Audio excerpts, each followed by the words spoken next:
Good afternoon, ladies and gentlemen.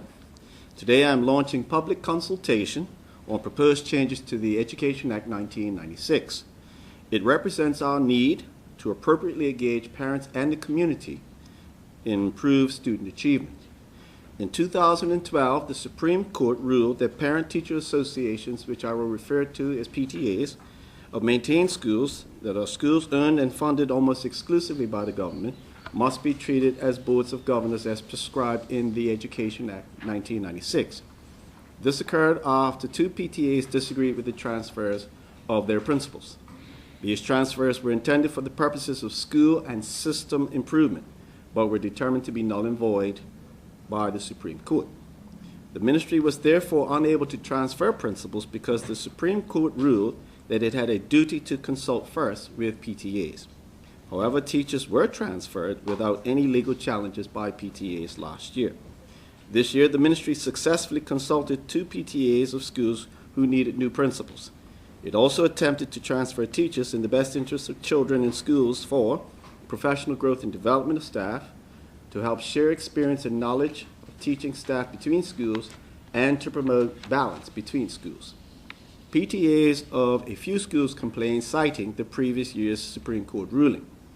And although the ministry tried to resolve the issue with PTAs, in the end, teachers could not be transferred because the ministry had not consulted with each affected PTA. Parents and other members of the public should be aware that the full implications of the Supreme Court ruling go well beyond staffing, in that PTAs of maintained schools must be treated as boards of governors as per the Education Act 1996. As required by the Supreme Court ruling, they must be given the same responsibilities assigned to boards of governors of maintained schools. In addition to advising the Minister of Education on policy matters related to the schools, PTAs would have to consider the appointment of principals and teachers into and out of the school, manage and administer all of the financial affairs of the school, manage and administer all of the maintenance of the premises of the school, employ staff to help manage and administer the maintenance of school if deemed necessary, and engage in other functions as determined by the minister. This means that PTAs would be given responsibility for managing millions of dollars of public money.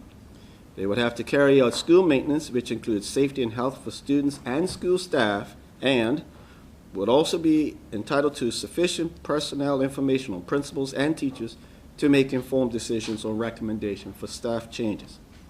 I do not believe that already busy parents want to take on these responsibilities with the required time and effort, but that they want better communication, more information, and more meaningful involvement in the improving of their children's education. Therefore, I am asking the public to consider two options for changing the Education Act 1996.